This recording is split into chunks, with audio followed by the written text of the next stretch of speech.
नमस्कार मु हर्ष परिछा मोर YouTube channel को मु आपको स्वागत जनाऊँगी। ए वीडियो रे आमे आलोचना करिबा एक दुखद घटना जहाँ गत मंगलवार दिन अर्थात 30 तारिख दिन फिलिपाइन्स रे घटी जाइछि। हृदय विदारक स्पर्शकातर विषय वस्तु ता पूर्व मु आपको अनुरोध करिबी वीडियो टी प्रथम शेष पर्यंत देखिबे और लाइक शेयर सब्सक्राइब करिवे। କାରଣ ଆପଣମାନଙ୍କର ସବସ୍କ୍ରାଇବ ବହୁତ ମୂଲ୍ୟବାନ ମୋ ପାଇଁ। ଆପଣମାନଙ୍କର ସବସ୍କ୍ରାଇବ ଦ୍ୱାରା ନୂଆ ନୂଆ ଭିଡ଼ିଓ ବା ନୂଆ ନୂଆ ତଥ୍ୟ ନେଇ ନୂଆ ନୂଆ ଭିଡ଼ିଓ ଉପସ୍ଥାପନ କରି ଆପଣମାନଙ୍କ ପାଖକୁ ପହଞ୍ଚିବା ପାଇଁ ମୋତେ ପ୍ରେରଣା ଉତ୍ସ ଯୋଗାଉଛି। ତେଣୁ ଆସନ୍ତୁ ଆଲୋଚନା କରିବା ଯେ ଗତ ମଙ୍ଗଳବାର ଅର୍ଥାତ୍ 30 ତାରିଖ ଦିନ ଅ ଫିଲିପାଇନ୍ସ ଫିଲିପାଇନ୍ସର ଯୋଉଟା ଅଛି ବୋଗୋସ ସହରରେ ରାତି ଠିକ 10ଟା ବେଳେ ସ- ସ- ଦେଶଟିକୁ ପୁରା ଦୋହଲେଇ ଦେଇଥିଲା। ଯୋଉଟା ଭୂମିକମ୍ପ ଦ୍ୱାରା ବିଶାଳ ଭୂମିକମ୍ପ ହୋଇଥିଲା ଏବଂ କୁହାଯାଉଛି ଫିଲିପାଇନ୍ସ ଦେଶରେ ଏଇ ବର୍ଷ ପାଇଁ ଏଇଟା ହଉଛି ତୀବ୍ରତର ଭୂମିକମ୍ପ। ଯୋଉ ଭୂମିକମ୍ପରେ ଅ, ଅତି କମରେ 69 ଅଣସ୍ତରୀ ଲୋକ ମୃତ୍ୟୁବରଣ କରିଛନ୍ତି ଏବଂ 150 ଜଣ ଲୋକ ଅ, ଆଘାତ ହେଇଛନ୍ତି, ଯୋଉମାନେ କି ବର୍ତ୍ତମାନ ସୁଦ୍ଧା ମେଡିକାଲରେ ଚିକିତ୍ସିତ ହେଉଛନ୍ତି। ଯାହାର ତୀବ୍ରତା ରିଏକ୍ଟର ସେଲରେ ମପା ଯାଇଥିଲା 6.9। ଏବଂ ଏଇ ଯୋଉ ବିଶାଳ ଭୂମିକମ୍ପ ହେଲା, ବିଶାଳ ଭୂମିକମ୍ପ ଯୋଗୁ ବିଶେଷ କରି ପ୍ରଭାବିତ ଅଞ୍ଚଳରେ ବିଶେଷ କ୍ଷତି ହେଇଛି, ଯାହାକି ଆପଣଙ୍କର ସ୍କୁଲ କଲେଜ ଏବଂ କୋଠାବାଡି ଏବଂ ଆପଣଙ୍କ ଅଫିସିଆଲ କୋଠାବାଡି ସମସ୍ତ ଭୁଶୁଡି ପଡିଛି ବା ନଷ୍ଟ ହେଇଯାଇଛି। ଏବଂ ତାର କ୍ଷୟକ୍ଷତି ଯଦି ଅ, ଆଲୋଚନା କରିବା ତା ଉପରେ ଆଲୋଚନା କରିବା, କିନ୍ତୁ ତା ପୂର୍ବରୁ ମୁଁ ଆପଣମାନଙ୍କ ସହିତ ଆଉ ଗୋଟେ ବିଷୟ ଆଲୋଚନା କରିବି ଯାହାକି ଅ, ଭୂମିକମ୍ପ ବିଷୟରେ ଯୋଉମାନେ ଆକଳନ କରୁଛନ୍ତି ସେମାନେ ଯୋଉ ଆକଳନ କରି 6.9 ତୀବ୍ରତା ଥିଲା ଏବଂ ବର୍ତ୍ତମାନ ଯୋଉ ଭୂମିକମ୍ପ ହେଇଥିଲା ତା ପରବର୍ତ୍ତୀ ସମୟରେ କୌଣସି ସୁନାମି ହେବାର ସମ୍ଭାବନା ନାହିଁ ବୋଲି ଏଇଟା ଗୋଟେ ଆଶ୍ୱସ୍ତିର ଖବର ଦେଇଛନ୍ତି।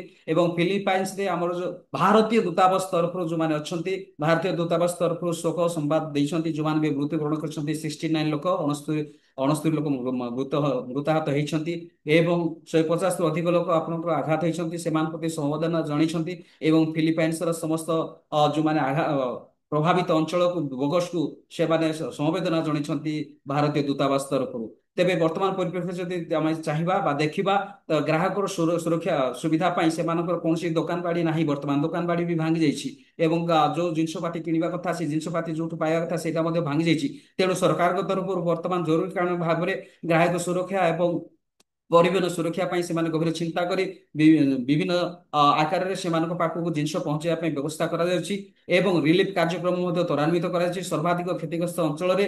ବର୍ତ୍ତମାନ ସୁଦ୍ଧା ଯଦି କହିବା ଯେ ସ୍ଥାନ ସ୍ଥାନରେ ବିଭିନ୍ନ ଟିମ୍ ଗଠନ କରାଯାଇଛି, ବିଭିନ୍ନ ଦଳ ଗଠନ କରାଯାଇଛି। ସେଇ ଦଳ ଗୁଡିକ ସରକାରଙ୍କ ସହାୟତାରେ ବିଭିନ୍ନ ଅ, ଖାଦ୍ୟପତ୍ର ମଧ୍ୟ ଦିଆଣା ବା ପହଞ୍ଚାଉଛନ୍ତି ସେଇ ଜାଗାରେ। ତ ଏଇ ପରିପ୍ରେକ୍ଷୀରେ ଆମେ ଯଦି ଚିନ୍ତା କରିବା ଯେ ଏଇ ଯୋଉ ବୋଗସରେ ହେଇଛି ତା ଯୋଉ ବିଶାଳ କ୍ଷୟକ୍ଷତି ହେଇଛି ତାର କ୍ଷୟକ୍ଷତିକୁ ଯଦି ଆମେ ଅ, ଆକଳନ କରିବା, ସେ ଆକଳନ ଅନୁସାରେ ଯୋଉ ଜାଗାରେ ଆପଣଙ୍କର ବର୍ତ୍ତମାନ ସୁଦ୍ଧା ଅ, ଖାଇବା ପିଇବା ପାଇଁ କିଛି ନାହିଁ ବା ସମ୍ପୂର୍ଣ୍ଣ କହିବାକୁ ଗଲେ କୋଠା ବାଡିଟି ପୁରା ସମ୍ପୂର୍ଣ୍ଣ ମାତ୍ରାରେ ନଷ୍ଟ ହେଇଯାଇଛି। ତେଣୁକରି ସେମାନଙ୍କର ଖାଇବା ପିଇବା ପାଇଁ ବୋଗସ ସିଟିକୁ ବର୍ତ୍ତମାନ ଜାହାଜରେ ଗୋଟେ 1000 ପ୍ୟାକେଟ ବିଶିଷ୍ଟ ରେଡି ଟୁ ଇଟ୍ ପ୍ୟାକେଟ ପଠାଯାଇଛି ଏବଂ ତନ୍ମଧ୍ୟରୁ ସେଟା ଜାହାଜରେ ଯାଇକି ବୋଗସ ସିଟି ଯାଇ ପହଞ୍ଚି ସାରିଛି। ଏବଂ ଶିକ୍ଷା ବିଭାଗରେ ଯାହା ସବୁ କ୍ଷୟକ୍ଷତି ହେଇଛି ସେଥିପାଇଁ ଆପଣଙ୍କର ସହାୟତା ମଧ୍ୟ ପ୍ରଦାନ କରାଯାଇଛି। ଏହି ସହାୟତା ଭିତରେ 50 ପାଣି ଗ୍ୟାଲେନ ପ୍ରଦାନ କରାଯାଇଛି ଏବଂ 8 ବାକ୍ସ ବୋତଲ ପାଣି ମଧ୍ୟ ଦିଆଯାଇଛି ଏବଂ 30 ପ୍ୟାକେଟ ଖାଦ୍ୟ ଯୋଉଟା କି ରେଡି ଟୁ ଇଟ୍ ଫୁଡ ମଧ୍ୟ ଦିଆଯାଇଛି ଏବଂ 30 ପ୍ୟାକେଟ ସ୍ନାକ୍ସ ମଧ୍ୟ ଦିଆଯାଇଛି, ଯଦ୍ୱାରା କି ବର୍ତ୍ତମାନ ଶିକ୍ଷା କ୍ଷେତ୍ରରେ ସେଟାକୁ ଚାଲୁ ରଖିବା ପାଇଁ ସାହାଯ୍ୟ ସହାନୁଭୂତି କରାଯାଇଛି। ବିଶେଷ କରି ବଗସ ଅଞ୍ଚଳରେ, ଯେହେତୁ ବଗସ ଅଞ୍ଚଳରେ ତାର ତୀବ୍ରତା 10 କିଲୋମିଟର ପର୍ଯ୍ୟନ୍ତ ସେଇଟା ଖୋଳି ଯାଇଛି ବା 10 କିଲୋମିଟର ପର୍ଯ୍ୟନ୍ତ ଆପଣଙ୍କର କଣ ଭୂମିକମ୍ପଟି ତାର ତୀବ୍ରତା ଦେଖେଇଛି, ତାର ଭୟଙ୍କର ରୂପ ଦେଖେଇଛି। ଏବଂ କହିବାକୁ ଗଲେ ଶିକ୍ଷା କ୍ଷେତ୍ରରେ ପ୍ରାଣ ପ୍ରାଣ ହରାଇ ଯୋଉମାନେ ହରାଇଛନ୍ତି, ବିଶେଷ କରି ଜଣେ ଶିକ୍ଷୟିତ୍ରୀ ସେ ନିଜର ପ୍ରାଣ ହରାଇଛନ୍ତି। ଯୋଉ କୋଠାରେ ଥିଲେ ସେ ଶିକ୍ଷୟିତ୍ରୀ ମୃତ୍ୟୁବରଣ କରିଛନ୍ତି ଏବଂ ତାଙ୍କୁ ମଧ୍ୟ ସହାୟତା ରାଶି ଘୋଷଣା କରିଛନ୍ତି। ଏହି ପରିପ୍ରେକ୍ଷୀରେ ଜରୁରୀକାଳୀନ ଉଦ୍ଧାର କାର୍ଯ୍ୟକ୍ରମ ବର୍ତ୍ତମାନ ଚାଲିଛି ବିଭିନ୍ନ ସଂସ୍ଥା ଦ୍ୱାରା, ବିଭିନ୍ନ ଦଳ ଦ୍ୱାରା, ବିଭିନ୍ନ ଟିମ୍ ଦ୍ୱାରା ଏବଂ ବିଦେଶରୁ ମଧ୍ୟ ବିଭିନ୍ନ ସହାୟତା ମଧ୍ୟ ଦେବା ପାଇଁ ପ୍ରସ୍ତୁତ ଚାଲିଛି। ତ ଏହାରି ପରିପ୍ରେକ୍ଷୀରେ ଉଦ୍ଧାର ସମ୍ପଦ ଗୁଡ଼ିକର ସମ୍ପଦ ଗୁଡ଼ିକୁ ଉଦ୍ଧାର କରିବା ପାଇଁ ବିଶେଷ କରି ସେଠି ହେଲା ଆପଣଙ୍କର ଆଖପାଖ ବୋଗସର ଆଖପାଖ ଅଞ୍ଚଳରେ ଯୋଉ ସବୁ ରିଲିଜ କାର୍ଯ୍ୟକ୍ରମ କରାଯାଉଛି ତାକୁ ପ୍ରଭାବିତ କରିବା, ତାକୁ ଯେପରି ପ୍ରଭାବିତ ଅଞ୍ଚଳକୁ ଉଦ୍ଧାର କରିବା ପାଇଁ ବାସିନ୍ଦା ମାନଙ୍କୁ ତୁରନ୍ତ ସହାୟତା ପ୍ରଦାନ କରିବା ପାଇଁ ସରକାରଙ୍କ ତରଫରୁ ଯେଉଁ ସମସ୍ତ ସାହାଯ୍ୟ ସହାନୁଭୂତି ଅଛି, ଯେଉଁ ସମସ୍ତ ଶୁଖିଲା ଖାଦ୍ୟ ବୋଲନ୍ତୁ ବା ଯେଉଁ ସମସ୍ତ ready to eat food packet ଗୁଡାକ ବା ପାଣି ବୋଲନ୍ତୁ ବା ଆପଣଙ୍କର ବିଭିନ୍ନ ପ୍ରକାର ନିତ୍ୟ ବ୍ୟବହାର୍ଯ୍ୟ ଜିନିଷ ଗୁଡାକ ସେମାନେ ଅ, ଲୋକଙ୍କ ପାଖକୁ ପହଞ୍ଚାଇବା ପାଇଁ ଚେଷ୍ଟା କରୁଛନ୍ତି, ବିଶେଷ କରି ବୋଗସ୍ ସିଟିକୁ। ଏବଂ ଆହୁରି ଗୋଟେ ଜିନିଷ ହେଲା, ଯୋଉମାନେ ବର୍ତ୍ତମାନ ସୁଦ୍ଧା କାନ୍ଥ ଭୁଷୁଡ଼ି ଯାଇଛି, କାରଣ ମୃତ୍ୟୁ ସଂଖ୍ୟା ବଢିବାର ସମ୍ଭାବନା ଅଛି, କାନ୍ଥ ଭୁଷୁଡ଼ି ଯାଇଛି। କୋଉ କାନ୍ଥରେ କେତେ ଲୋକ ମରିଛନ୍ତି ବା କୋଉ ଘର କଣ ଅଛି, ଲୋକମାନେ ଅଛନ୍ତି କି ନାହିଁ, ତାର ଅନୁସନ୍ଧାନ ଚାଲିଛି। ଏବଂ ଉଦ୍ଧାର କାର୍ଯ୍ୟ ଜୋରସୋର ମାତ୍ରାରେ ବର୍ତ୍ତମାନ ପରିପ୍ରେକ୍ଷୀରେ ଫିଲିପାଇନ୍ସରେ ଆଜି ସୁଦ୍ଧା ଉଦ୍ଧାର କାର୍ଯ୍ୟ ଚାଲିଛି। ଗତକାଲି ଡକ୍ଟର ଦଳକୁ ପଠାଯାଇଛି, ଗତକାଲି ଅର୍ଥାତ୍ ଅକ୍ଟୋବର 1 ତାରିଖ ଦିନ ଡକ୍ଟର ଦଳ, ତିନୋଟି ଡକ୍ଟର ଦଳ ଘୋଷଣା କରି ପଠାଇଛି, ଯୋଉଠି କି ଆପଣଙ୍କର 50-50 ଟିମ୍ ତିଆରି କରାହେଇଛି। ଏବଂ ସେମାନେ ଯାଇକି ସମସ୍ତ କ୍ଷତବିକ୍ଷତ ଲୋକମାନଙ୍କୁ, ଆହତ ଲୋକମାନଙ୍କୁ ସେମାନେ ସହାୟତା ପ୍ରଦାନ କରିବେ ବା ଟ୍ରିଟମେଣ୍ଟ କରିବେ।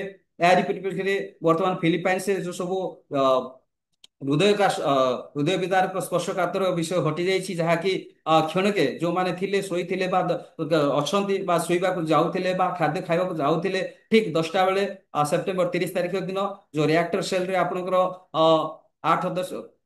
6.9ର ଯୋଉ ଭୂମିକମ୍ପ ପ୍ରଳୟଙ୍କରୀ ଭୂମିକମ୍ପ ହେଇଛି, ଯୋଉଦ୍ୱାରା କି ଦେଶବାସୀ ଭୟଙ୍କର ଅ, ଭୟଭୀତ ହେଇଯାଇଥିଲେ। ଏବଂ ବିଶେଷ କରି ଦେଖାଗଲା ଯେ ବୋଗସ ସିଟିରେ ହିଁ ବିଶେଷ କ୍ଷୟକ୍ଷତି ହେଇଛି ଏବଂ ତାର ଆକଳନ କରାଯାଉଛି। ଆକଳନ ଅନୁସାରେ ତାକୁ ଯେମିତି ଉଦ୍ଧାର କରାଯିବ ତାର ବ୍ୟବସ୍ଥା ମଧ୍ୟ ଫିଲିପାଇନ୍ସ ସରକାର ବର୍ତ୍ତମାନ କରୁଛନ୍ତି। ତ ଏହା ହେଲା ଯାହାକି ହୃଦୟ ବିଦାରକ ଘଟଣା ଫିଲିପାଇନ୍ସରେ ଘଟିଯାଇଛି।